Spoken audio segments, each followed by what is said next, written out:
If I was sitting my GCSEs again, this is exactly what I would do between now and the actual exams if I wanted to get straight grade 9. Because, as we all probably know at this point, I almost got straight grade 9s because I did get 2 8s. Nevertheless, this is what I would do to revise, and this is how I would revise differently for those subjects that I did get the 8s in. 1.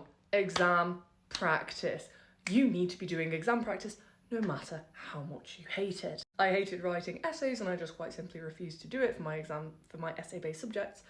So that's why I got 2 8s in English Lit and Lang. It's a miracle that I got the top grades in history and RS. I did so much exam practice, especially for maths and science. And the thing is, the more exam practice you do, the more able you are to pick up on common phrases they use in the mark scheme, particularly in science, understand how they award marks, even for students who do not get the answers correct. So will they give you a mark in maths if you bang down a formula or you do some part of the working but don't get the correct answer? In essay-based subjects, how are you hitting the assessment objectives? How do you make sure you go into enough depth? If anything, exam practice for those essay-based subjects is incredibly important because it's a little bit more obscure, a bit more opaque as to how you actually pick up marks in the exam. Flashcards. You need to be doing flashcards every single day. You don't need to be doing flashcards for every single subject every day, but you need to make sure you are constantly reviewing information that you did in year 10 or you did a few months ago. Because when you are studying Dickens, let's say you're doing A Christmas Carol,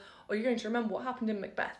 Or are you going to remember quotes from the poem? Next up, I recommend you do one task outside of your required work for school for every single subject every week. And I'm not going to tell you to do a practice paper for every single subject every single week because you will get burnt out, and that is not what we want to see. However, even if it's just doing one question for history or making sure you're having a conversation with somebody in French outside of your homework or learning some new vocabulary or watching a TV show, make sure you're doing something for every subject. It doesn't matter what it is, but you need to make sure you do something and critically aim to work on your weakest area. I would make sure that I went back and corrected any misunderstandings as soon as possible, because the further you get into a course, the more these misunderstandings are going to become problematic, especially when it's in maths. I've mentioned this before, but I didn't really understand how to complete the square until like a month before my real exam. And this held me back in so many different topics because I quite simply